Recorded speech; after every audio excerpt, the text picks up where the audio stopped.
Okay,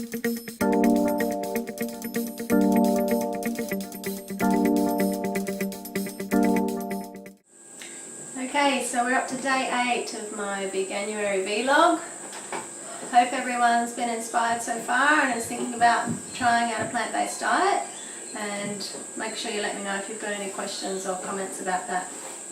Yesterday I did a little bit of meal prep. I showed you sort of typical breakfast and how I make a smoothie, and just wanted to point out that that whole smoothie wasn't for me. I did share it with my husband, so just in case anyone freaked out about all the sugar, oh my god, it wasn't all for me. But that is a typical kind of thing that we hear when we're talking about a vegan diet or increasing the amount of fruits in your diet, is that, oh, but it's too much sugar.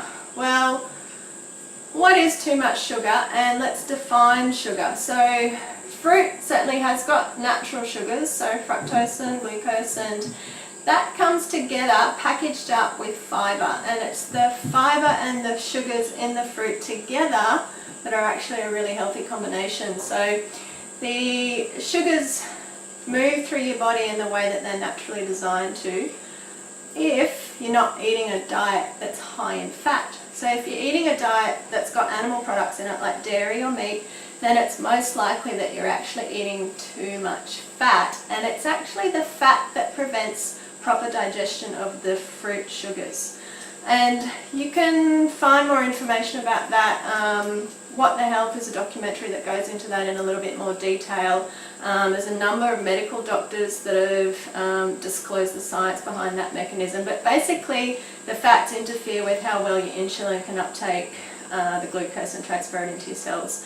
And so that's why some people can feel sort of lightheaded if they eat watermelon, or dizzy, or just funny with fruits in general. And it's because the fats hang around in your bloodstream for about 48 hours. And so when you say have a fatty meal the night before and then you wake up and try and have some fruit for breakfast, the fats are still circulating in your bloodstream. And then if you try and put sugars in there, your body just can't deal with the sugar. And so in that situation, you're not going to feel that great when you eat the fruit. And so then people blame the fruit, but it's not actually the fruit that's the problem, it's the high fat diet that you're eating, especially a diet in animal products, because it's really hard to keep a diet in animal products low in fat.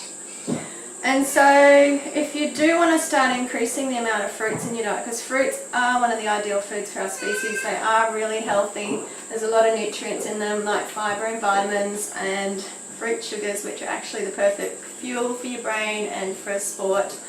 There's ways to go about that. If you've got poor gut health, the fruit sugars probably are going to be an issue for you initially. You're going to have trouble digesting the fructose. And so that was a problem for me. When I first started increasing the fruits in my diet, I did find that things like apples or apple juice did give me some gut pain. Watermelons made me feel spacey. Certain types of other fruits, if I ate too much, I just felt a bit bloated and gassy. And so I cut all the high fructose fruits out of my diet. I paid more attention to my gut health. I continued to eat the low fructose fruits like citrus and berries, and over time repaired my gut, and then I was able to start introducing a wider variety of fruits, and that certainly helped to settle down the inflammation in my gut, and so I was able to digest the fruits better. I also paid really close attention to food combining, and that's a principle that's not really talked about that much. So food combining has kind of come from the original naturopathy philosophy, natural hygiene, and it's based on the thought that different foods digest at different rates, and fruit is one of the fastest digesting foods. Watermelon is the fastest digesting fruit, and so if you want to eat fruit, don't eat it after a big heavy meal, or it's not going to move through your gut. Your gut's going to be full, and it's going to be tasked with the job of trying to break down all of the food, and then you go and put fruit sugars in there and it simply can't digest them, and so that's when you're going to run into some problems. And so I did that as well. I paid attention to the sort of food energy ladder, so faster digesting foods like fruits I eat in the morning, or slower digesting foods, especially things like nuts and seeds, I eat towards the end of the day. Now that my gut's a lot better, it's healthier, I can have small amounts of fats with my fruits, like coconut and tahini and the stuff that I was talking about putting in my smoothies yesterday, but I do keep the proportion quite low. And if I want to have fattier foods or a sort of larger quantity of that sort of food, I eat them towards the end of the day. Food combining principles also affect the kinds of fruits that you would eat together. So yesterday when I made that smoothie, that's not a typical combination for me in that it had sweet fruits, subacid fruits and acid fruits. And the acid fruits and the sweet fruits don't combine very well. So that's like your orange juice with your banana. And so when I was starting to increase the quantity of fruit in my diet, I paid really close attention to that as well. So this is a great combination. I've only got acid and subacid fruits in the bowl.